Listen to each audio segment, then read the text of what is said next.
Hello mga day! So ngayon na nga ako tayo makakasagot ng comment 'no, kasi may nakita ko sa IG ang sabi niya, "Ate ask ko lang if masyado bang private in life ang mga Indian?" Tapos may kasunod pa yun na sabi niya kahit ba sa pag-a-upload ng pics gano'n. Well actually pansin ko madalas naman talaga sa kanila mga private ang buhay. Unlike dito sa Pilipinas na alam mo yun yung parang halos lahat tayo, pala-post, pala-greet sa social media ganyan.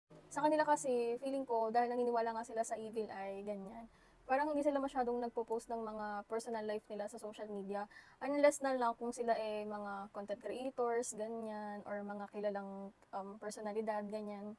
Pero yung mga normal people do'n, hindi talaga sila pala-post. And yes, masyado silang private, kahit yung mga photos nila or minsan nga madalas yung mga friends ko na nasa India or yung mga husbands nila na nasa India, lahat sila mga naka-lock profile, puro lock profile talaga, hindi mo makikita. Tsaka ang dami din kasing scammers doon, like there are chances na ginagamit nila yung mga photos, names, ginagamit nila yung parang personal details mo para makapang-scam ng ibang tao, gano'n. Siguro iniiwasan din nila yung mga gano'n. Pero kung ako yung tatanungin mo, based naman sa experience ko, hindi naman ako pinagbabawalan mag-post ng partner ko. So, okay lang na mag-post ako sa social media kasi nakalala naman na niya ako na ganito. Pero yung sabihin mong siya, magiging active sa Okmed, hindi. Kahit nga siya mismo wala siyang mga post kahit sa IG, wala siyang kahit anong pictures. Parang profile picture lang, yun lang. Tapos pagka tinig mo yung Instagram niya, wala kahit anong post.